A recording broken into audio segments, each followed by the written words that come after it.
জলসা মাহফিলটা আলহামদুলিল্লাহ রোজের ব্যাপার হয়ে গেছে, প্রত্যেক দিনের ব্যাপার হয়ে গেছে। আর বর্তমানে খুব বেশি বেশি জলসা হচ্ছে। তৎকালীন সময় জলসা হতো কম, লোকজন হতো বেশি।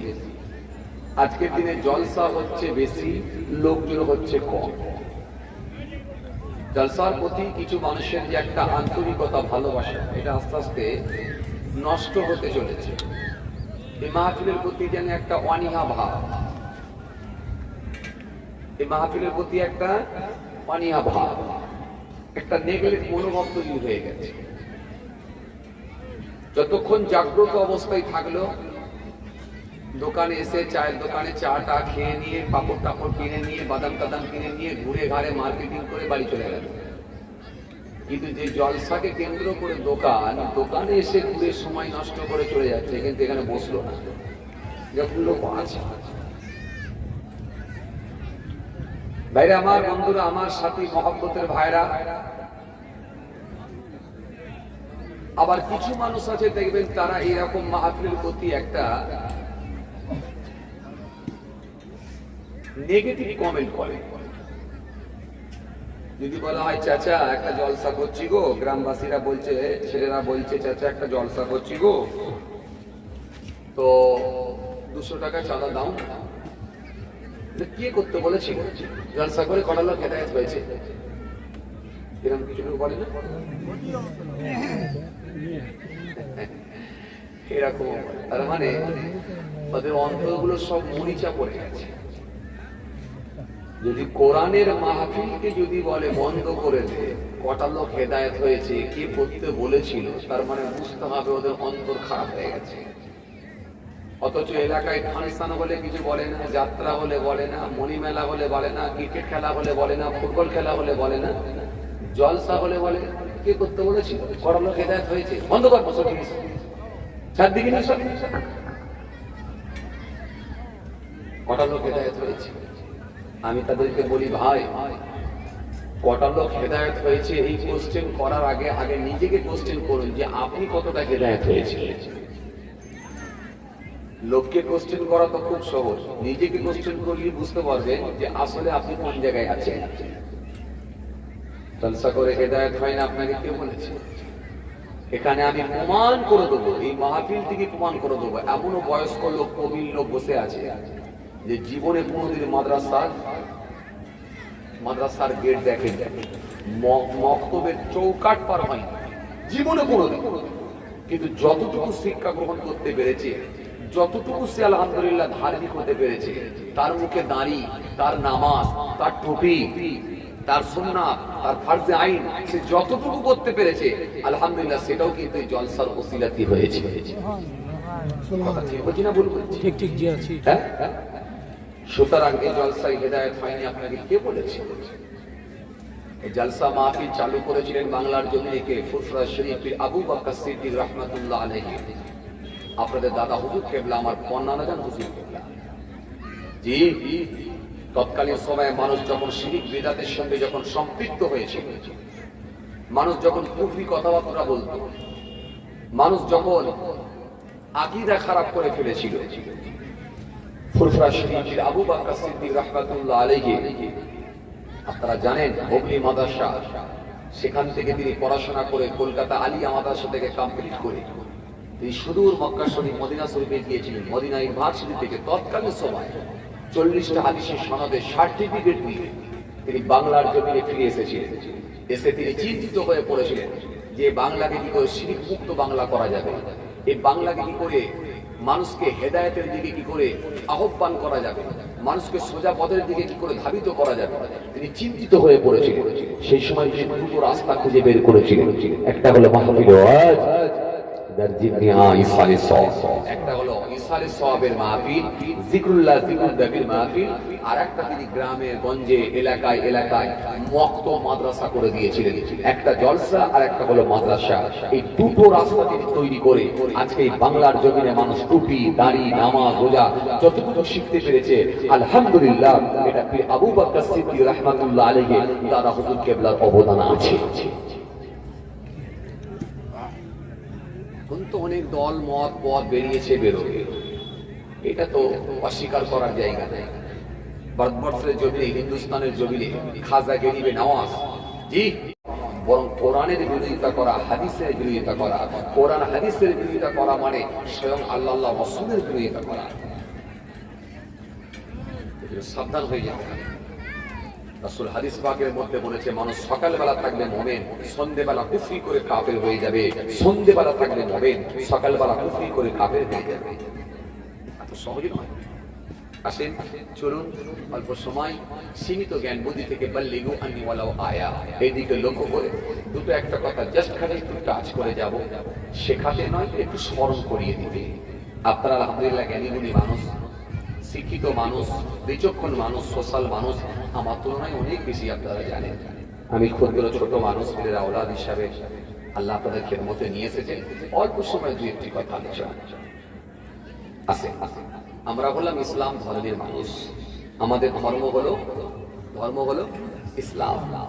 কোরআন শরীফের মধ্যে আল্লাহ রাব্বুল আলামিন বলেছেন 3 পারা 11 পৃষ্ঠা, ইন্না দীনা ইনদাল্লাহি ইসলাম। আল্লাহ বলছে আমার কাছে মনোনীত ধর্ম, শ্রেষ্ঠ ধর্ম, সেটা হলো ইসলাম ধর্ম। জোরে বলবে ইসলাম, ISLA Islam. I for I, is for God, L for love, A for what, A for mankind. I so love all mankind. আমার উচিত সারা বিশ্বের মানুষকে ভালোবাসা। তিনি সারা বিশ্বের মানুষকে ভালোবাসতে পারলেন, তিনি প্রফেট মুহাম্মদ মুস্তাফা সাল্লাল্লাহু আলাইহি ওয়াসাল্লামের একটা আদর্শকে অনুসরণ করলেন। সুবহানাল্লাহ। জোরে হবে না? সুবহানাল্লাহ। কোন নবী? যে নবী ঘোষণা দিলেন, আনা খাতিমুন নবী, লা নবিয়্যা বা'দি, আমি হলাম জগতের শেষ নবী, আমার পরের কোন নবী আসবে না। কোন নবী? মুহাম্মদ সাল্লাল্লাহু আলাইহি ওয়াসাল্লাম has been the most practical and most successful of all prophets. সেই নবী যিনার আগে গোনা নাই, পরে গোনা নাই, যিনাকে আল্লাহ রাব্বুল আলামিন বেগুনা মাসুম করে পৃথিবীর জমিনে সকলের জন্য উস্তাদ করে আল্লাহ পৃথিবীর জমিনে প্রেরণ করেছিলেন। সুবহানাল্লাহ। ভাইরা আমার, বন্ধুরা আমার, সাথী মুহাব্বতের ভাইরা, চলেন আমরা সেই ইসলাম ধর্মের মানুষ। কিন্তু ধর্মটাকে আস্তে আস্তে আমরা এমন জায়গায় পৌঁছে দিয়েছি, এমন জায়গায় নিয়ে চলে যাচ্ছি, ধর্মকে সামনে রেখে যত রকমের আনন্দ উপভোগগুলো করছি, কিন্তু আসলে যে ধর্মের বিধান সেগুলোকে কিন্তু আমাদের প্রতি কোনো গুরুত্ব নাই। একটা অনীহা ভাব আমাদের মধ্যে তৈরি হয়ে গেছে। ধর্মের ভেতরে যে আনন্দগুলো আছে সেগুলোকে উপভোগ করছি, কিন্তু ধর্ম আমরা মানছি না। ধর্ম যদি মানতাম ঠিকঠাক ভাবে, পৃথিবীর জমিনে আর কোনো অন্যায় থাকতো না। ধর্ম কার কে দিয়েছেন? আল্লাহ। হুকুম কার? হুকুম কথা বলো, হুকুম কার? আল্লাহ। ধর্ম আল্লাহ, হুকুম আল্লাহ, মানতে হবে সবার। আর আমরা কি বলি? আমরা বলি ধর্ম সবার, মানো যে যা। কিছু কথা বুঝতে পারছেন? আমরা বলি ধর্ম সবার, মানো যে যা। আপনারা মনে হয় বুঝতে পারেননি কথা, বুঝতে পারছেন? এই জন্য আমরা ইচ্ছা মতো ধর্ম মানি। ইচ্ছা মতো বলতে কেমন বুঝবেন? বলি একটু, তাহলে বুঝতে পারবেন।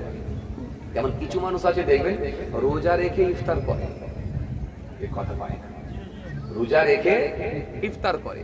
আর কিছু মানুষ আছে দেখবেন সারাদিন খেয়ে নিয়ে ওদের দলে ঢুকে ওরাও ইফতার করে, ওরাও ফল খেতে যায়। কথা বুঝতে পারছেন? তার মানে আসলে ঘরে দেখি কি আমরা ধর্ম সবার, মানো যে যার, ইচ্ছা মতো। এই জন্য কিছু মানুষ আছে দেখবেন সারা মাস রোজা রেখে তারাবি পড়ে নামাজ পড়ে সারা মাস রোজা রেখে ঈদের ময়দানে গিয়ে ঈদের নামাজ পড়ে। আর কিছু লোক আছে দেখবেন সারা মাস খেয়ে নিয়ে পেট মোটা করে একেবারে সে ঈদের ময়দানে গিয়ে সকালবেলায় সবার থেকে দামি কোম্পানি জামা পরে ঝেড়ে পাগড়ি বেঁধে সারা গায়ে খুশবু লাগিয়ে দিয়ে ফাঁস কাতারে দাঁড়িয়ে যায়, যখন দেখলে মনে হয় যেন 3 মাস রোজা রেখে সে দাঁড়িয়েছে। কথা বলছেন না কেন? তার মানে ইচ্ছা মতো, আমি আমার মতো। কথা বুঝতে পারছি? এই হচ্ছে তফাৎ। এই তফাৎ ভাইরা আমার, আসলে ধর্মটা আল্লাহ কেন দিলেন? কেন হুকুম মানতে বললেন? হুকুম মানার অর্ডার কেন জারি করলেন? হুকুম মানতে হবে কেন বললেন?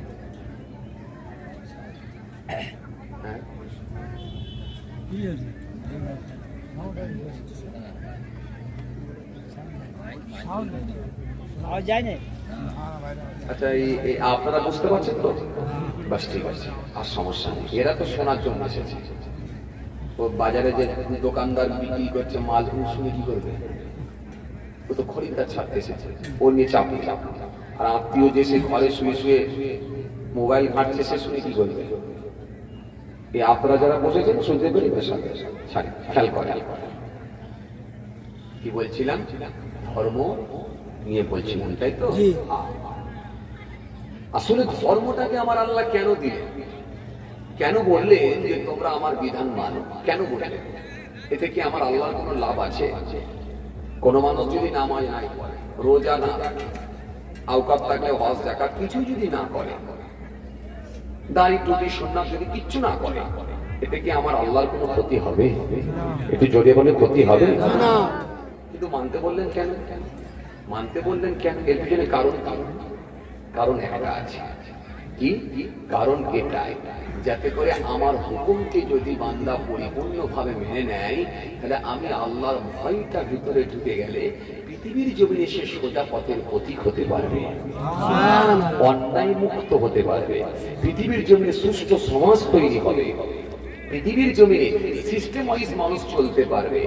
একজন আর পুকুর থেকে আর একজন জাল ফেলে মাছ তুলে নিয়ে চলে যাবে না না বলে, একজনের মাঠ থেকে আর একজন ফসল তুলে নিয়ে চলে যাবে না না বলে, একজনের পকেট থেকে যেন টাকাটা সে চুরি করে নিয়ে যাবে না, রাতের অন্ধকারে বা কি বলে লাঠি দেখিয়ে তরোয়াল দেখিয়ে রাস্তা থেকে সে ছিনতাই করে নিতে পারবে না, বাসে করে যখন যাবে বাংকার থেকে ব্যাগ তুলে নিয়ে পালাবে না। কেন? আমার হুকুমকে যদি সে পরিপূর্ণভাবে তারা মেনে নেয় না, তাদের প্রত্যেকের ভিতরে আমি আল্লাহর ভয়টা কাজ করবে। এই জন্য বলছে আমার ধর্ম হুকুম তোমরা মেনে নাও, আমার হুকুম মানো।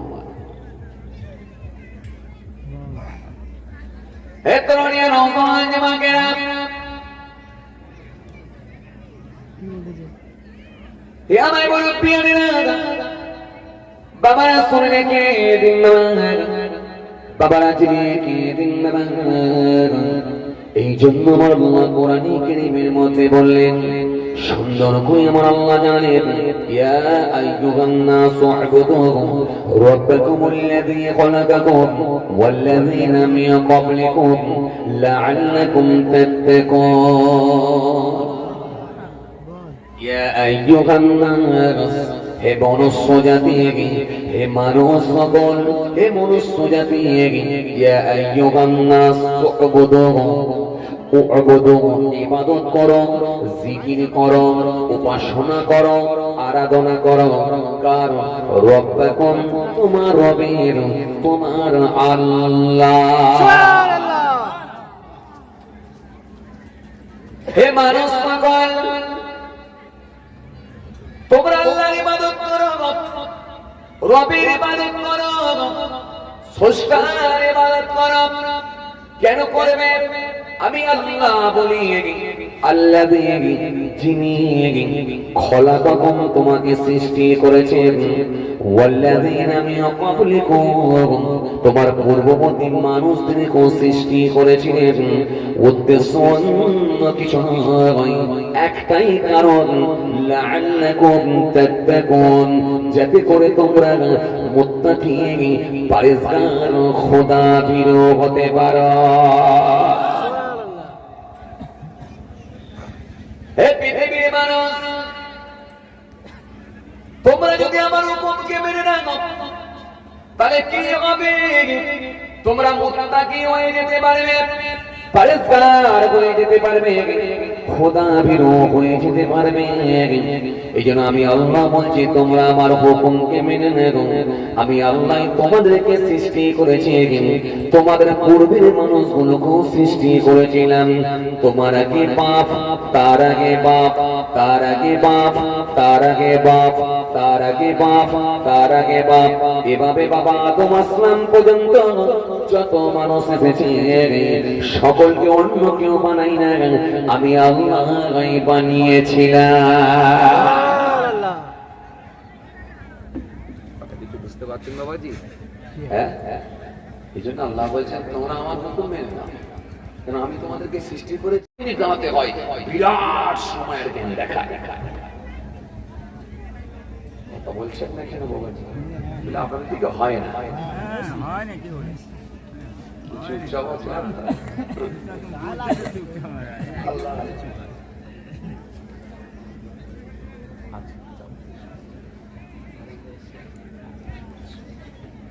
কথা বুঝতে পারছেন যে আজকে আমরা কোথায়? আজকে আমরা কোথায়?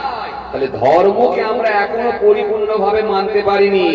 মানলে আমাদের মধ্যে শিষ্টাচার চলে আসতো, যেটা মসজিদ, মসজিদে গিয়ে দুনিয়াদারি গল্প করতে নেই। আমাদের মধ্যে সেই জ্ঞানটা এখনো আসে না, যেটা জানাজার নামাজ পড়তে এসেছি, এখানে আমার মধ্যে একটা শিষ্টাচার থাকবে, একটা ভদ্রতা থাকবে। এখানে জানাজার নামাজ পড়তেছে যে এখানে যদি চিল্লামিল্লি করি এটা অন্যায় হবে, এটা কোনো পার্টি অফিস নয়। সেই জ্ঞানটা আমাদের মধ্যে এখন আসে।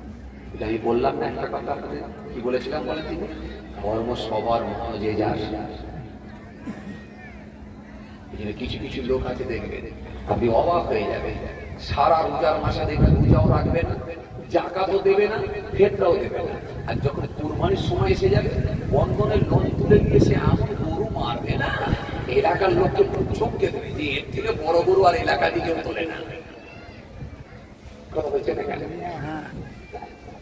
আবার এসে গর্ব করে বলছে, ছেলেদেরকে মাচায় গিয়ে বলছে, জানিস হ্যাঁ একটা গরু তুলেছি দেখলি, মাল একখানা নিয়ে এসেছি। বিরাট ব্যাপার। গরু যখন কিনতে গেছে, গরুর ন্যাস টানছে, পিঠ চাপড়াচ্ছে, কান ধরে টানছে, মানে যত রকমের পরীক্ষা নিরীক্ষা সব কমপ্লিট করে আবার গরুওয়ালাকে জিজ্ঞাসা করছে ওজন কত হবে, চামড়ার দাম কত হবে, সবকিছু কমপ্লিট করেও গরু কিনে নিয়ে আসবে। এসে পাড়ার ছেলেদিকে বলছে, মাল একখানা তুলেছি, 500 পারলে একবার দেখে আসবি। কথা বলছেন নাকি? পাড়ার ছেলেরা বলে, তুই 3 দিন ধরে যখন বলছে একবার গরুটা দেখিয়ে আসি। ছেলেরা যখন গরুটা দেখতে গেছে, দেখতে গিয়ে দেখো ও সর্বনাশ, আল্লাহু আকবার, ওর গলাতে তো খালি, গরুর গলাতে খালি 6খানা মালাই লাগিয়েছে। কারণ ও তো জীবনের ফার্স্ট কুরবানি দিচ্ছে, আবার বন্দরের লোন তুলেছে, ও জানে গরু কিনলে 6খানা মালা পরাতে হয়। কোথায় আজকে আমরা? হ্যাঁ, আমরা আজকে কোথায়? আবার পাড়ার ছেলেরা বলছে, হ্যাঁ রে তুই যা গরু কিনেছিস না, মারাত্মক গরু, তোর ওপরে আর এই এলাকায় মনে হয় কেউ কিনতে পারেনি। শোন দামটা শোন, 65। আবার জানিস তো তোর ভাবি আবার গরুর গোশ খাইনি, ওই জন্য তোর ভাবির জন্য নিয়েছি আবার একটা খাসি, সেটাও 25। একটা নিয়েছি খাসি, 25 খাসি, মোট 87। 65 আর 25 87। এই তো ধর্ম, এই তো আমাদের ধর্ম মানে। রোজার মাস চলে গেল, একটা রোজা রাখে, অথচ লজ্জা করলো নিজে ঈদের মাঠে থেকে নিয়ে পড়ছি। তোর লজ্জা লাগলো না? তুই ঈদ পড়তে গেছিস কেন? তোর জন্য ঈদ। ঈদের দিনে এমন সাজু গুজু করে, এমন সুন্দর করে কায়দা কারণ করে গিয়ে দাঁড়াবে, যেন মনে হচ্ছে 3 মাস রোজা রেখে এসে দাঁড়িয়েছে। বিশ্বাস করে, আমি কয়েকদিন আগে জলসায় যাচ্ছি, জলসা রাস্তার উপর দিয়ে যাচ্ছি, আমি যখন যাচ্ছি দেখছি যে রাস্তার উপরে দেখছি বিরাট বড় গেট, বিরাট বড় গেট, গেট করা আছে। কথা বুঝতে পারছেন তো? গেট যখন করা আছে, তো আমি মনে মনে ভাবলাম যে এত বড় গেট কিসের গেট? তো এই গেটটা কিসের? দেখি উপর দিকে তাকিয়ে দেখছি যে গেটের উপরে লেখা আছে ঈদ মুবারক। আবার ছোট ছোট বাচ্চার ছবি লাগিয়ে দিয়ে বুকে বুকে বাচ্চাগুলো আলিঙ্গন করছে, মানে তাদের মাথায় পাগড়ি টুপি সব লাগিয়েছে, হাতে হাতে মুসাফা করছে। তখন আমি বললাম যে তাহলে তো গেট যা দেখি সব মোল্লাদেরই হচ্ছে। গেটটা ক্রস করার পর, গেটটা পার হওয়ার পর দেখছি হাজার হাজার ছেলে মেয়ে পুরো রাস্তা জ্যাম লাগিয়ে দিয়েছে, রাস্তা পুরো জ্যাম, দুই দিকে খালি মোটরসাইকেলের ভিড়। আমি তখন ড্রাইভারকে বললাম, কি ব্যাপার গো, এত ভিড়, এত আওয়াজ হচ্ছে, এই এত ভিড় হয়ে যাচ্ছে, ব্যাপারটা কি? তো এ যদি জলসা হয় তাহলে তো নিশ্চয় একটা মাইকের আওয়াজ পাবো, তো মাইকের কোনো আওয়াজও পাচ্ছি না, তো ব্যাপারটা কি?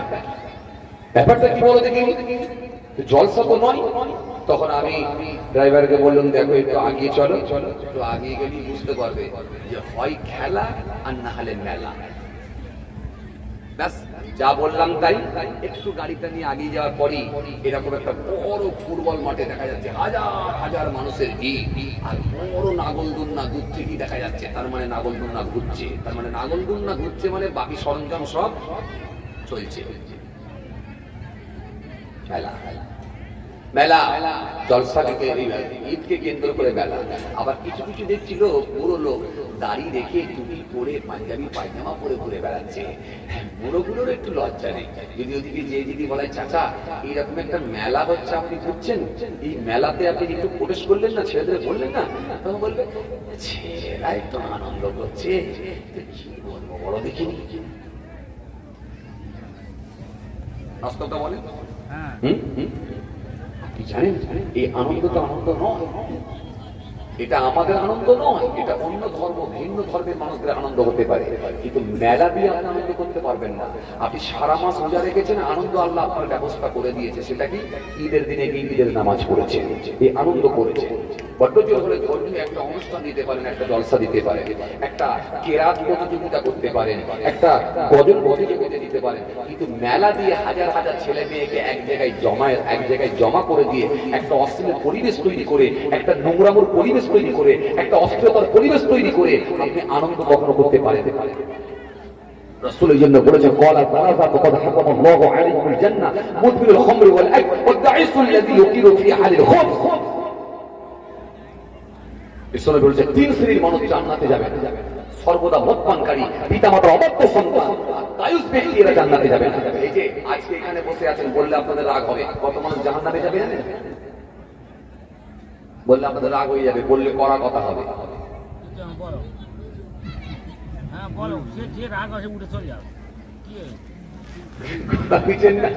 এই যে রাসূল বললেন কি, দায়ুস ব্যক্তি জান্নাতে যাবে না। তাহলে এই মাহফিলে যদি আপনি বসে থাকেন, আপনার বউ যদি দোকানে ঘুরে বেড়ায়, দায়ুস হবেন কি হবেন? আপনি যদি এই মাহফিলে বসে থাকেন, আপনার যুবতী মেয়ে 16 বছরের মেয়েটা যদি সাজু গুজু করে যদি ফুচকার দোকানে গিয়ে, ওই রাস্তায় গিয়ে প্রতিবেশী ছেলেদের সঙ্গে যদি আড্ডা দেয়, ওখানে গিয়ে সময় যদি কাটায়, আপনি দায়ুস ব্যক্তি হবেন কি হবেন? বলবে, হুজুর ওরা ঘুরতে চাইছে, কি করবো? না, আপনি গার্জেন, আপনি গার্জেন, আপনাকে বলতে হবে।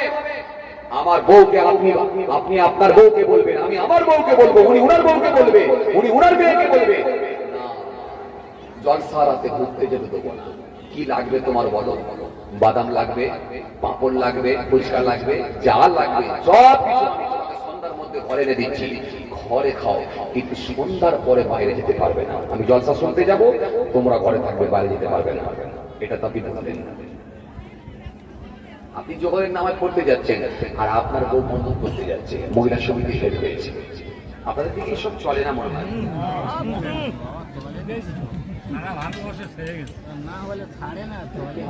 লাভ কি হবে? আমি যেটা কি বললাম, ধর্ম সবার, মানজে যাক, বেছে নিয়েছি মানজে যাক। সমীক্ষা বলছে 100টা লোকের ভেতরে এখন 80টা লোক মিথ্যা বলছে। 100টা বাড়ির ভেতরে এখন 80টা বাড়িতে বন্ধন ঢুকে গেছে। জলসা দিয়ে লাভ কি হবে? তৎকালীন সময়ের মানুষগুলো এরকম ধর্মীয় অনুষ্ঠানগুলো গেলে তাদের ভিতরে আল্লাহর ভয় ঢুকে যেত, তারা পরিবর্তনের জায়গায় আসে। আর আমরা ধর্মীয় অনুষ্ঠানগুলো করলেও কিন্তু আমাদের ভিতরে আল্লাহর ভয় ঢুকে না। শুধু ধর্মীয় অনুষ্ঠানকে আমরা সামনে রেখে আনন্দ উপভোগ করি, কিন্তু মানি না। তফাৎ এটাই, আমরা মানি না। তারা মানতো বলে হেদায়েত হয়ে যেত, কিন্তু আমরা মানি না বলে হেদায়েতের জায়গায় আসতে আমরা পারি না। যদি মানতে পারতাম তাহলে আমরাও হেদায়েত হয়ে যেতে পারতাম, কিন্তু আমরা মানতে পারলাম না। তারা মানতে পেরেছিল, এজন্য তারা হেদায়েত হতে পেরেছিল। আর যারা হেদায়েত হয়েছে তারা এক একজন আল্লাহর ওলি হয়ে গেছেন, এজন্য তারা এক একজন আল্লাহর মাহবুব বান্দা হয়ে গেছেন, যারা হেদায়েত হয়ে গেছেন। এজন্য ভাইরা আমার, বন্ধুরা আমার, সাথী মহব্বতের ভাইরা, রাসূল সাল্লাল্লাহু আলাইহি ওয়াসাল্লাম তারা পরিবর্তনের জায়গায় আসে। আর আমরা ধর্মীয় অনুষ্ঠানগুলো করলেও কিন্তু আমাদের ভেতরে আল্লাহর ভয় ঢোকে না। শুধু ধর্মীয় অনুষ্ঠানকে আমরা সামনে রেখে আনন্দ উপভোগ করি, কিন্তু মানি না। তফাৎ এটাই, আমরা মানি না, তারা মানতো বলে হেদায়েত হয়ে যেত, কিন্তু আমরা মানি না বলে হেদায়েতের জায়গায় আসতে আমরা পারি না। যদি মানতে পারতাম তাহলে আমরাও হেদায়েত হয়ে যেতে পারতাম, কিন্তু আমরা মানতে পারলাম না। তারা মানতে পেরেছিল, এজন্য তারা হেদায়েত হতে পেরেছিল। আর যারা হেদায়েত হয়েছে তারা এক একজন আল্লাহর ওলি হয়ে গেছে, এজন্য তারা এক একজন আল্লাহর মাহবুব বান্দা হয়ে গেছেন, যারা হেদায়েত হয়ে গেছেন। এজন্য ভাইরা আমার, বন্ধুরা আমার, সাথী মহব্বতের ভাইরা, রাসূল সাল্লাল্লাহু আলাইহি ওয়াসাল্লাম বলেছেন, মান তারাকাল কাযিবা ওয়া বাতিল বুনিয়া লাহু কসরুন ফি রাবাদিল জান্নাহ।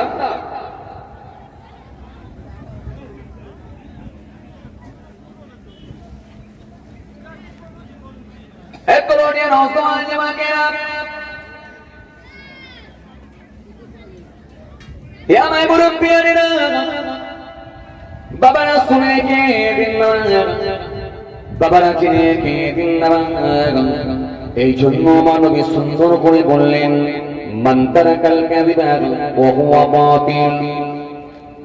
যে ব্যক্তি মিথ্যাকে পরিহার করবে, মিথ্যাকে বর্জন করবে, মিথ্যা থেকে বিরত থাকবেন, ওয়া হুয়া বাতিল, বাতিল মনে করে আমি রাসূল বলছি, বুনিয়া লাহু কসরুন ফি রাবাদিল জান্নাত, জান্নাতের কিনারায় আমার আল্লাহ পাক তার জন্য একটা প্রাসাদ নির্মাণ করে দেবে।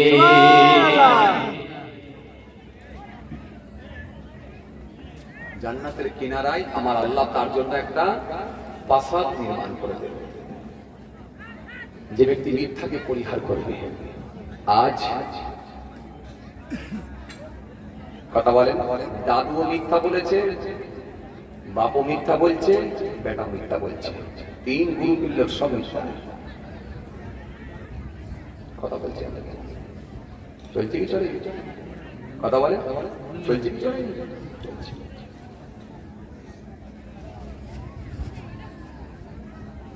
চলছে। এখন মিথ্যাবাদী লোকের সংখ্যা বেশি, সত্যবাদী লোকের আর কোনো জায়গা না। এজন্য কবি বলছেন, মানি হবে অপমান, গুণী হবে দোষী, সত্য যাবে নির্বাসন, মিথ্যা হবে বেশি। লজ্জা উঠবে আকাশেতে, শরম খাবে ধান, যাতে উঠবে অজাতেরা, থাকবে না আর মান। জ্ঞানীরা চুপসে যাবে জ্ঞানীহীনদের কাছে, কথাগুলো বিজ্ঞানীরা সত্যি বলে গেছে। सच्चा बोले लगता मारे, छोटा जग में भी काबे, औरत भी के गली गली, सोरा बैठ के भी काबे, कई की दो के कुत्तों की लगे बचरा रहे भोगा, सलगों में ले गोश्त रोटी, बापो ना भी ले सोगा। बेबी के लेके सिनेमा जावे, माँ के बना पे दासी, एक गली की भंग देखेगी, दिल में लगे हंसी। 100টা লোকের ভিতরে এখন 80টা মানুষ এখন মিথ্যা বলছে। বাসেতে মিথ্যা, ট্রেনেতে মিথ্যা, দোকানদারের সঙ্গে কাস্টমারের মিথ্যা। কথা বলছেন না? দোকানদার কাস্টমারের মিথ্যা, বাসেতে মিথ্যা, অফিসে মিথ্যা, দোকানে মিথ্যা, সবজি মার্কেটে মিথ্যা। 3 দিন আগেকার পটল গুলো ফেলে রেখে পানির তত্তরা মেরে দিয়ে বলছে এখনই জমি থেকে তুলে নিয়ে এলাম। বেলা 12টার সময় টাটকা মাছের রক্ত নিয়ে পচা মাছের গায়ে লাগিয়ে দিয়ে চড়া দামে বিক্রি করে বলছে দেখছো কাটছি আর রক্ত বেরোচ্ছে।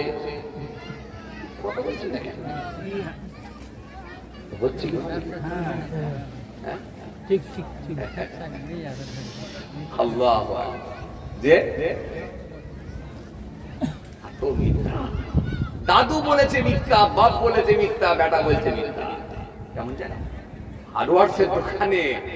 হার্ডওয়ার্সের দোকানে মাল কিনেছে, 15,000 টাকা ডিউ আছে। দোকানদারকে বললো ভাই চিন্তা করুনি, আমি সামনে মাসে 15 তারিখে তোমার ডেট দিয়ে তোমার টাকা দিয়ে ছেলে পাঠাবে দিল্লি থেকে টাকা তোকে দিয়ে দেবো। 15 তারিখ হয়ে গেল। 15 তারিখ হয়ে যাওয়ার পরে দেখা যাচ্ছে কোনো খবর নাই। 16 তারিখ হয়ে গেল, 17 তারিখ হয়ে গেল, কোনো খবর নাই। যখন 17 তারিখ হয়ে গেছে তখন ওই দোকানদার কি করেছে, ফোন লাগিয়েছে। কাকে? ওই ফোন লাগিয়ে বলছে, ভাই তুমি বললে 15 তারিখে টাকা দিয়ে যাবো, তো 17 তারিখ হয়ে গেল, তো কি খবর, টাকা পেলাম না। ভাই আর বলুনি, ছেলের টাকা দেওয়ার কথা ছিল, হায়দ্রাবাদ থেকে টাকা পাঠাবার কথা, তো এখনো পাঠাইনি। তো যাই হোক, তোমাকে চিন্তা করতে হবে না, আমি কথা বলেছি, আমি সামনে, চিন্তা করতে হবে না, 25 তারিখের মধ্যে তুমি পেয়ে যাবে। 25 তারিখ হয়ে গেল, 26 তারিখ গেল, 27 তারিখ গেল, কোনো খবর নেই। 27 তারিখে আবার ফোন, কি গো কি ব্যাপার, তুমি যে বললে টাকা দিয়ে যাবো 25 তারিখে, তো এখনো পর্যন্ত টাকা দিলে না। আর শোনো আর বলুনি, আমি একটা বিপদে পড়ে গেছি। বলে কি বিপদ? বলে হঠাৎ করে আমার শ্বশুরটা মারা গেছে, যার কারণে এখন শ্বশুর বাড়িতেই আছি, গতকালকে মারা গেছে, তো চিন্তা করতে হবে না, একটু আমাকে সামলাতে দাও, 1 সপ্তাহ টাইম দাও, কর্মখানিটা হোক, তারপরে টাকা পৌঁছে দিচ্ছি। খবর নিয়ে দেখা যাচ্ছে জ্যান্ত শ্বশুর হেঁটে ঘুরে বেড়াচ্ছে। সে যদি জানতে পারত যে জামাই আমার নামে মিথ্যা করে মরে গেছে বলে চালিয়ে দিচ্ছে, তাহলে বলতো ওই রকম জামাই আমার লাগবে না, তোর সঙ্গে পুরো সম্পর্ক ছিন্ন করে দিল, ওরকম জামাই আমার ঘরেই আসবি না, আমি জ্যান্ত লোক ঘুরে বেড়াচ্ছি, তুই মরে গেছিস বলে চালাচ্ছিস। মানুষের ভেতর থেকে ভয় ডর সব চলে গেছে, কথাই কথাই মিথ্যা। রাসূল বলেন, মান তারাকাল কাযিবা ওয়া হুয়া বাতিল, যে ব্যক্তি মিথ্যাকে পরিহার করবে, ওয়া হুয়া বাতিল, বাতিল। রাসূল বলেন, বুনিয়া লাহু কসরুন ফি রাবাদিল জান্নাহ, জান্নাতের কিনারায় আমার আল্লাহ তার জন্য একটা প্রাসাদ নির্মাণ করে দেবে। আপনাদের শরীর খারাপ নাকি? হ্যাঁ, মন কোন খারাপ কেন মনে হচ্ছে? ওই গরম তো, ওই জন্য নাকি? নাকি এখন রোজা রাখছে? চোখ তো ছোট ছোট হয়ে যাচ্ছে। আল্লাহ, আমি তো সকালবেলা বাড়িতে ফিরলাম, সারা রাত প্রোগ্রাম, জায়গায় জায়গায় গেলে দেখবেন সকালবেলা পর্যন্ত জলসা হয়, ফজরের পরও জলসা হয়। আপনাদের দিকে কি সিস্টেম আমি জানি না, কথা বুঝছেন? অন্যান্য জায়গায় হয়, আছে মেদিনীপুর সাইডে ফজরের পরও জলসা হয়, সকাল 7টা 7টা 7:30 পর্যন্ত হয়। হ্যাঁ, তাতেই তো দেখছি অবস্থা খারাপ, কমিয়ে দিয়ে এই অবস্থা। আসেন, খেয়াল করেন, লক্ষ্য করেন, আমি একটু একটু করে ছিদ্র বন্ধ করে যাচ্ছি, যেগুলো প্রয়োজনীয় কথাগুলো একটু আপনাদের সামনে বলছি, এগুলো খুব ভালো করে ধ্যান দেন এবং সেগুলোকে মূল্যায়ন করার চেষ্টা আমরা করি। যদি সেগুলোকে গুরুত্ব দিতে পারি এবং সেগুলোকে যদি বাস্তবায়ন করতে পারি, তাহলে এই মাহফিল আমাদের জন্য উপকারে আসবে। কি হলো আমি বুঝতে পারছি না, কি হলো মানে? ভাইয়া সুর শুনবে, সুর শুনবে, সুর শুনবে গো, সুর।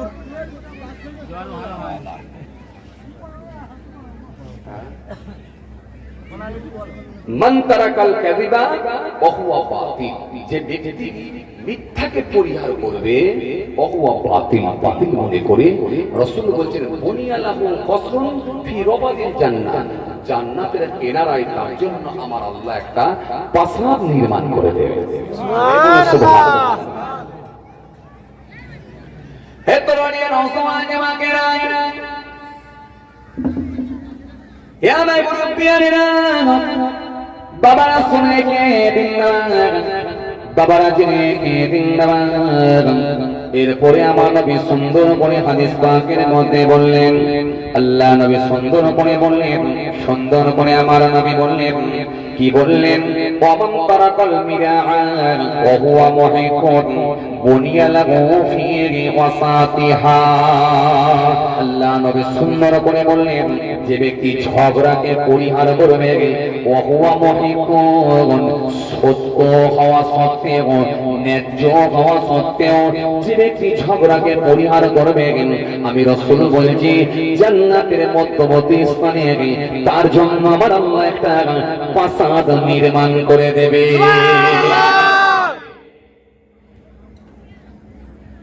আপনারা এরকম ওয়াজ শোনেন না? ঘটনা শোনেন না?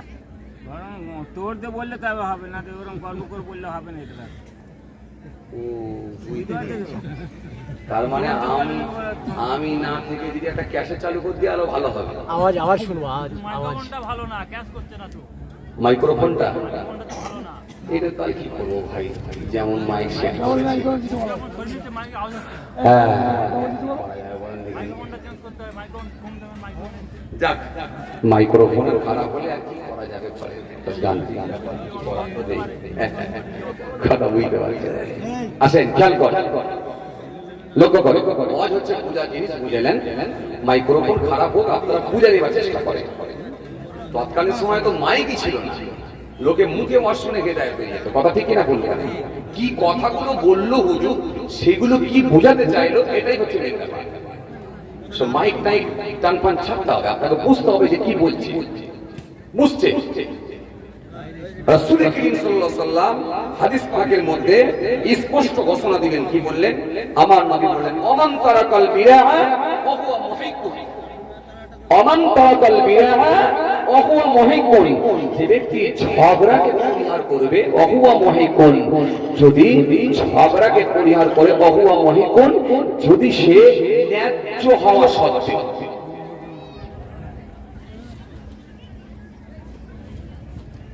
ন্যায্য হওয়া সত্ত্বেও যদি ঝগড়াকে পরিহার করে। ঝগড়া হয় দুই ধরনের, একটা ন্যায়ের ওপরে আর একটা অন্যায় ভাবে। আমি যদি এই কথাগুলো আপনাদেরকে না বোঝাই, আপনারা বুঝতে পারবেন কি করে? আমি তো শুধু হাদিসটা বলে দিয়ে চলে গেলে হবে না, ও তো হাফেজি পড়া হয়ে যাবে, তাই না? আপনি তাহলে কি পাবেন? আপনাদের খুলে খুলে বুঝাতে হবে, তবে তো আপনি বুঝবেন যে এই হাদিসটা এটা বলা হয়েছে, এটা বুঝতে পারছেন। আসেন খেয়াল কর সবাই, তাহলে ন্যায্য হওয়া সত্ত্বেও, ন্যায্য হওয়া সত্ত্বেও, ন্যায়ের উপরে হওয়া সত্ত্বেও যদি ঝগড়াকে পরিহার করি। ঝগড়া হয় দুই ধরনের, একটা ন্যায় ভাবে আর একটা অন্যায় ভাবে। ন্যায় ভাবে ঝগড়া কেমন জানেন আপনারা? ন্যায় ভাবে ঝগড়া জানেন? জানেন? অন্যায় ভাবে ঝগড়া কেমন হয় জানেন? জানেন? আমি একটা মিসাল দিলে আপনারা বুঝতে পারবেন। মনে করুন আপনি একটা সুন্দর বাড়ি করেছেন, বাউন্ডারি দেওয়া বাড়ি। এখন আপনার 3 ফুট ছেড়ে রেখে আপনি বাড়ি করেছেন, আপনার বাড়ির পাশের দেওয়ালের ধারে একজন লোক, পাশের জায়গাওয়ালা, আপনার দেওয়ালের ধারে একটা গাছ লাগিয়ে দিয়েছে।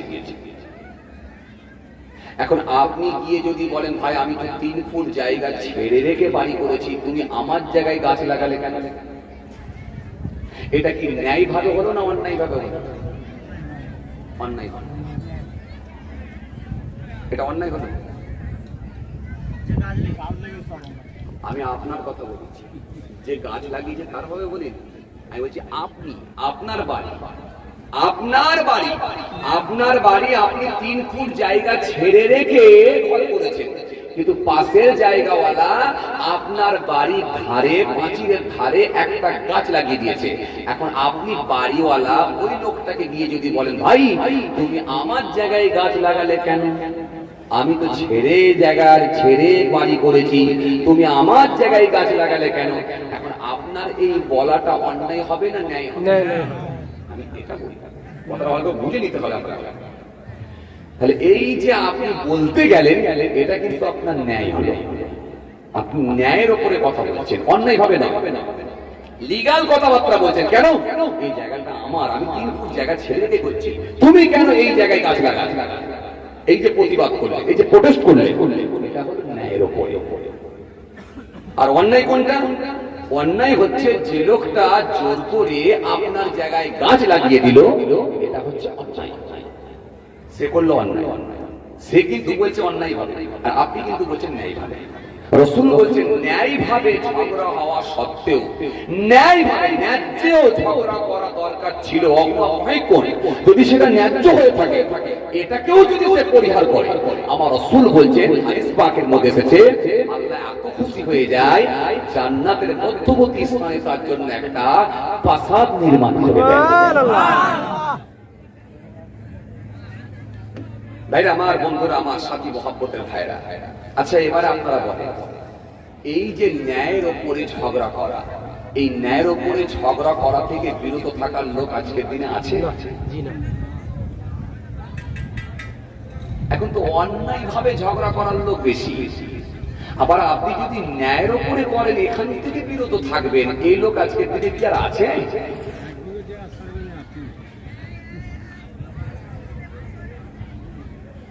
তাই না আমার? আমি আপনাকে আর একটা মেসাল দিচ্ছি, খুব ভালো করে বোঝার চেষ্টা করবেন। ওয়াজ হচ্ছে বুঝে নেওয়ার জন্য। আমি একটা একটা করে ছোট ছোট করে হাদিস বলবো আর আপনাদের সামনে একটু ব্যাখ্যা করে করে বোঝাবো, যেগুলো পরিবর্তনের ওয়াজ, সংশোধনের ওয়াজ, শূন্যস্থান পূরণ করার ওয়াজ, ছিদ্র বন্ধ করার ওয়াজ। এই ওয়াজগুলো যদি সমাজের মানুষ গ্রহণ করতে পারে উপকারে আসবে। আসেন আমি আপনাকে আর একটা মেসাল দিচ্ছি।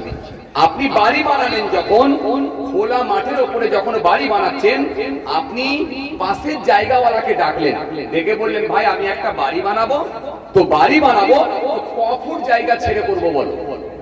এই হলো সীমানা। এখন এখান থেকে যদি আমি জায়গা ছাড়ি তো 3 ফুট ছাড়বো না 2 ফুট ছাড়বো? কেন?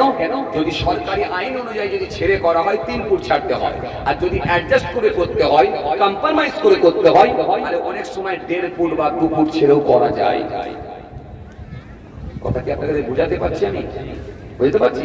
যদি পাশের জায়গাদার যদি সম্মতি দেয়, যদি অনুমতি দেয়, তাহলে আপনি 2 ফুট জায়গা ছেড়েও করতে পারবেন, যদি অ্যাডজাস্ট করে করা যায়। এখন পাশের জায়গাওয়ালাকে যখন আপনি ডাকলেন, ডেকে বললেন ভাই বলো আমি 3 ফুট ছাড়বো না 2 ফুট ছাড়বো, তখন পাশের জায়গাওয়ালা ভাই বলছে না ওসব ভাই কোনো কথা নয়, নিয়ম যেটা সেটাই করো, 3 ফুট ছেড়ে জায়গা করো। বলে ঠিক আছে আমি 3 ফুট ছাড়বো, তোমাকেও 3 ফুট ছাড়তে হবে, এটাই নিয়ম। ঠিক আছে আমি 3 ফুট ছেড়ে করলাম। এখন 3 ফুট ছেড়ে আপনি বাড়ি বানিয়ে ফেললেন। বাড়ি বানাবার পর 2 তলা বাড়ি হয়ে গেল। 2 তলা বাড়ি হয়ে যাবার পরে আপনি বসবাস শুরু করে দিলেন। আলহামদুলিল্লাহ, ভালো কথা। বছর 4 হয়ে গেল। বছর 4 পরে ওই পাশের জায়গাওয়ালা, ওই পাশের জমিওয়ালা, সে এবারে ভিত দিচ্ছে, সে এবারে ভিত খুলছে, বাড়ি বানাবে। সে যখন গর্ত খোলা শুরু করেছে, এখন দেখা যাচ্ছে সে 2 ফুট ছেড়েছে। আপনি ক ফুট ছেড়েছিলেন? 3 ফুট। তার মানে আপনার জায়গায় 1 ফুট চেপে এসে সে কথা বলে না, গর্ত খুলছে। এখন আপনি বাড়িতে নেই, আপনি থাকেন বাইরে হায়দ্রাবাদে। এখন আপনার ছেলেটা, বড় ছেলে যে মাধ্যমিক পরীক্ষা দেবে, সে এখন বুঝতে পেরে গেছে কিভাবে যে 2 ফুট জায়গা ছেড়ে করছে, কিন্তু আমাদের জায়গা ছাড়াতে 3 ফুট। শুনে শুনে ফোন লাগিয়েছে আব্বাকে, আব্বা পাশের জায়গাওয়ালা সে মাত্র 2 ফুট জায়গা চাচ্ছে, আর তুমি তো 3 ফুট ছেড়েছো, তুমি ব্যবস্থা করো তাড়াতাড়ি। এখন বাপ হায়দ্রাবাদ থেকে ফোন করেছে কাকে? যেহেতু হায়দ্রাবাদে আছে, ফোন করলো কাকে? চাষতো ভাইকে। ফোন করলো কাকে? বড় আব্বাকে। ফোন করলো কাকে? এলাকার পরিচিত তার রিলেটিভ আত্মীয়দেরকে। সবাই এসে হাজির হয়ে গেল। হওয়ার পরে বললো দেখো এটা আমার ভাইপোর জায়গা, ও বলছে আমার চাষতো ভাইয়ের জায়গা, ও বলছে আমার খালাতো ভাইয়ের জায়গা। সে এখন নেই বলে তুমি তা বলে সে 3 ফুট জায়গা ছেড়ে বেঁধে করেছে, আর তুমি কেন 2 ফুট ছাড়বে? 3 ফুট ছাড়তে হবে। তখন এই লোকটা বলছে আমি ছাড়বো নি, তোমাদের যদি কিছু করার ক্ষমতা থাকে তো করে নাও। কারণ এই ছেলেটা, এই মানুষটা, তার মনের দিকে এত সে কনফিডেন্স, কারণ সে জানে যে আমি ঝান্ডা ধরেছি, যেখানেই যাক না কেন আমি জিতবো। কথা মনে বুঝতে পারি, হাতে ঝান্ডা আছে মানে তো ক্ষমতা বেড়ে গেছে। বলে চলে গেলেন। এর রেজাল্ট কি হলো? আল্লাহ বলেন মানজাল্লাযী ইয়াতাআল্লা আলাইকা, কি আছে আমার উপরে অর্ডার জারি করে, আল্লাহ আগফিরুলি ফালানি, আমি নাকি তাকে maaf করব না। কাকে? কাকে? ওই ছেলেটা যে কাঁধে স্প্রে ড্রাম নিয়ে উঠে আসছিল, আমি নাকি তাকে maaf করব না। কত গফরতু লাহু, আমি তাকে maaf করে দিলাম। কাকে? ওই ছেলেটা। ওই ছেলেটাকে maaf করে দিলাম। ওয়াহাবাতু আমালিকা, তোমার আমলকে আমি আল্লাহ বরবাদ করে দিলাম। কে? ওই হাজী সাহেব যে লম্বা চওড়া কথা বলছিল, তার আমলকে বরবাদ করে দিলাম। কেন? তুমি এত বড় কথা কি করে বললে? বললি জাহান্নামে যাবি। জাহান্নাম জান্নাতের ঠিকা কি তুমি নিয়ে আছো? জান্নাত জাহান্নাম তো আমি আল্লাহ সিলেক্ট করব কাকে দেবো কি কাকে দেবো না। জীবনে একটা ভালো কাজ থাকলে আমার আল্লাহ যদি সেটা কি পছন্দ করে নেয়, হতে পারে আল্লাহ যদি তাকে মাফ করে দেয় তার জন্য জান্নাত হতে পারে। আর আপনার নামাজ রোজা দাড়ি টুপি সব থাকার পরেও আমার আল্লাহ যদি কোনো কর্ম কোনো কাজেতে আল্লাহ অসন্তুষ্ট হয়ে যায়, নারাজ হয়ে যায়, আপনার আমলগুলো বরবাদ করে জাহান্নামে ঢোকাতে পারে। সেটা আল্লাহর মাশিয়াত, আল্লাহর ইচ্ছা। এখানে পৃথিবীর কোনো মানুষের ক্ষমতা চলবে না।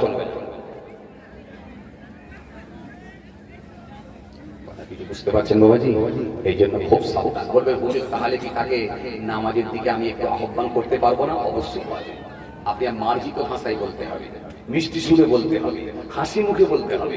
আপনি তাকে বলুন, সে ইয়ং ছেলে বোঝে না, জুম্মা ছেড়ে দিয়েছে, আপনি তাকে বলুন বাবা চিরকাল তো মানুষ বাঁচবে না, কতদিনের দুনিয়া, কোন সময় আল্লাহ দেখে নেবেন, চলে যেতে হবে। বাবা এই জুম্মাটা তো মিস করে ফেললে, আগামী জুম্মা যেন মিস করুনি বাপ আমার, অন্তত জুম্মার নামাজটা আগামীতে পড়বে। খবরদার জুম্মার দিনে কোনো কাজে এখুনি, কাজ করলেও কিন্তু জুম্মার আগেই কমপ্লিট করে দেবে।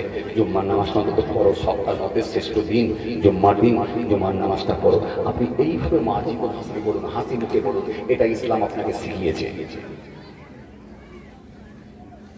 কথা বুঝতে পারছেন বাবাজি?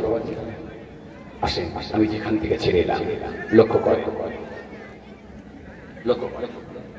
তাহলে পৃথিবীর জমিনে এমনও মানুষ আছে হাত দিয়ে জবান থেকে মানুষ কিন্তু নিরাপদ নয়। রাসূল বলছে হাত থেকে আর জবান থেকে যদি নিরাপদ না হতে পারে সে মুসলমান নয়। ওয়াল মুমিনু মান আমিনা বিন নাস আলা বিমাইহিম ওয়া আমওয়ালিহিম, সেই হবে মুসলমান, সেই হবে মুমিন, সেই হবে মুমিন জান আর মাল হইতে অপর মানুষগুলো নিরাপদে ছিল। জীবনে জানেরও ক্ষতি করে না, মালেরও ক্ষতি করে না। যতদিন সে বেঁচে ছিল জানের ক্ষতি করে না, মালের ক্ষতি করে না, সেই হবে প্রকৃত মুমিন। এত বড়িয়া নওজওয়ান জামাকেরা, হে আমার মুরব্বিয়ানেরা, বাবা রাসূলের কে দিলে বাবা। এই জন্য আপনাকে একটা কথা বলি, এই পৃথিবীর জমিনে যদি ন্যায় বিচার করতে হয়, হক কথা যদি বলতে হয়, তাহলে আল্লাহওয়ালা মানুষ হতে হবে। আর আল্লাহওয়ালা মানুষের সংখ্যা আস্তে আস্তে কমে যাচ্ছে, আল্লাহওয়ালা মানুষের সংখ্যা আস্তে আস্তে নিচে চলে যাচ্ছে। এই জন্য পৃথিবীর জমিনে মানুষ ন্যায় বিচার পায় না। এই জন্য বিচার করেছে আজকের দিনে মানুষ, তৎকালীন সময় বিচার করত নবী রাসূলুল্লাহ। বিচার করবেন কে? আমার আল্লাহ স্বয়ং, তিনি নিজেও বিচার করবেন। এই জন্য আল্লাহর বিচার হলো উত্তম বিচার, আল্লাহর বিচার হলো শ্রেষ্ঠ বিচার। আহকামুল হাকিমিন, উত্তম বিচারক। আজকের দিনের বিচার কেমন? জি, গরিবের জন্য আলাদা বিচার, বড় লোকের জন্য আলাদা বিচার। কথা বলছেন দেখেন, যখন বিচারক বিচার করতে যায় আগে মুখটা দেখে লাই, এটা আমার দলের লোক নাকি দেখে নিল, দলের লোক হলে আলাদা বিচার। হ্যাঁ, কথা বলে।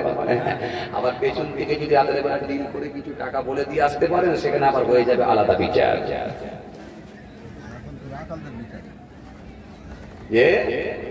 সব আলাদা। আল্লাহর বিচার আহকামুল হাকিমিন, উত্তম বিচারক। উত্তম বিচারক বলতে কেমন? খুব ভালো করে শুনুন, আমি আপনাদের সামনে যে একটা পয়েন্ট, যে জায়গা মেরে নিলে কি হবে, এইটুকু থেকে আলোচনা করছি। উত্তম বিচারক কেমন আল্লাহ, এই কথাটাকে সামনে রেখে আপনাদের সামনে একটা কথা বলি শোনেন। পৃথিবীর জমিনে যদি কোনো মানুষ একটা মার্ডার করে দেয়, একটা যদি খুন করে দেয়, ওই মানুষটাকে যদি চিহ্নিত করে যদি প্রশাসন ধরে নিয়ে যায়, পুলিশ যদি ওই মানুষটাকে চিহ্নিত করে যদি ধরে নিয়ে যায়, যদি অ্যারেস্ট করা হয়, অ্যারেস্ট করার পরে বিচারক যখন বিচার করবেন, জজ সাহেব যখন বিচার করবেন, বিচারক যদি বিচার করেন, যদি ন্যায় বিচার হয়, এই বিচারটা কেমন হবে?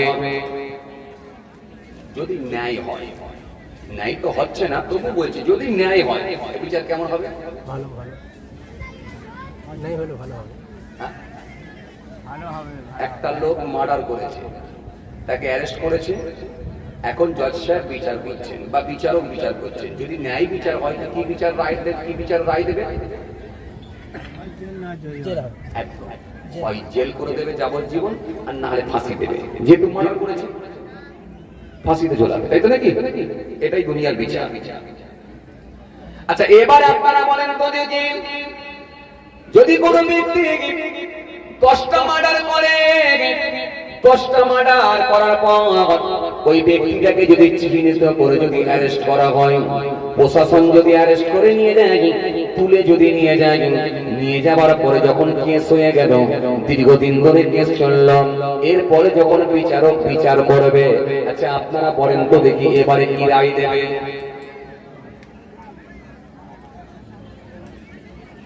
কি রায় দেবে? কি দেবে ভাই? ফাঁসি হবে। ঠিক ঠিক, হয় ফাঁসি হবে আর না হলে যাবজ্জীবন জেল হবে, যেহেতু সে মার্ডার করেছে। আচ্ছা, আগে করেছিল কটা? একটা করলো, আপনারা বললেন ফাঁসি হবে কিংবা যাবজ্জীবন জেল হবে, কিন্তু এই মানুষটা করলো 10টা করলে তাহলে কটাকে ফাঁসি করা হবে? কথা বলে সেই একটাই। তাহলে আগে যদি একটা করে একটার ফাঁসি হয়ে যায়, এই লোকটা করলো 10টা, তাহলে 10টা করে একটার ফাঁসি করলে তাহলে কি বেইনসাফি হলো না? কথা বলছেন না কেন? হ্যাঁ, যদি 10টা করে একটার ফাঁসি হয়ে যায়, বাকি রইল কটা? বলো বলো, 9টা। আচ্ছা, এবারে আপনারা বলেন এই 9টার বিচার করার মতো কি পৃথিবীর জমিনে কোনো মানুষ আছে? জি না, আছে? নেই। এখন যদি বলা হয় ওর বদলে ওর বাপকে দেব, এটা তো অন্যায় হবে, যেহেতু বাপ খুন করেনি। এখন যদি বলে ওর বদলে ওর ভাইকে দেব, এটা তো অন্যায় হবে, ভাই খুন করেনি।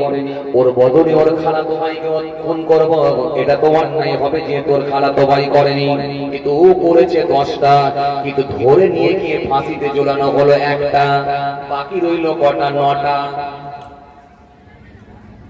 কিন্তু আমার আল্লাহ বলেন উত্তম বিচারক, আমার আল্লাহ বলেন বিচারক যদি বিচারক, আমার আল্লাহ বলেন উত্তম বিচারক, আহকামুল হাকিমিন, উত্তম বিচারক। আমার আল্লাহর বিচারটা কেমন হবে? আমার আল্লাহর বিচার হবে এই রকম বিচার হবে। কেমন বিচার হবে? কাল কিয়ামতের ময়দানে ওই ব্যক্তিটাকে আমার আল্লাহ মার্ডার করবেন, যেহেতু সে মার্ডার করেছিল। একবার মার্ডার করবেন, ফের জিন্দা করবেন, আবার মার্ডার করবেন, আবার জিন্দা করবেন, আবার মার্ডার করবেন, আবার জিন্দা করবেন, আবার মার্ডার করবেন, আবার জিন্দা করবেন, আবার মার্ডার করবেন, আবার জিন্দা করবেন। এইভাবে মোট 10 বার তাকে মার্ডার করবেন, খুন করবেন, যেহেতু সে 10টা করেছিল। এজন্য আমার আল্লাহর বিচারটা হলো অন্যায় বিচার। আমার আল্লাহ কারোর উপরে অন্যায় ভাবে বিচার করবেন না। এজন্য পৃথিবীর জমিনে যারা অবিচারকারী বিচারক আছে, এদেরকে আমার আল্লাহ কাল কিয়ামতের ময়দানে আগুনের পোশাক পরিধান করাবেন। আগুনের পোশাক পরিয়ে দেওয়ার সাথে সাথে ওদের গোশতগুলো, হাড্ডিগুলো সব ঝরে ঝরে টসকে টসকে জমিনের উপরে পড়বে। এইজন্য আমার আল্লাহ কোরআনে কারীমের মধ্যে বললেন, ইন্নাল্লাহা ইয়া'মুরুকুম আন তু'আতুল আমানাতি ইলা আহলিহা ওয়া ইযা হাকামতুম বাইনান নাস আন তাহকুমু বিল আদলি ইন্নাল্লাহা নি'মা ইয়া'ইযুকুম বিহি ইন্নাল্লাহা কানা সামিয়াম বাসীরা। আল্লাহ সুন্দর করে বললেন, সুন্দর করে বললেন, ও পৃথিবীর মানুষ, তোমরা আমার নির্দেশ মেনে নাও। পৃথিবীর জমিনে পৃথিবীর জমিনে পাওনাদারের মালটাকে তোমরা বুঝিয়ে দাও।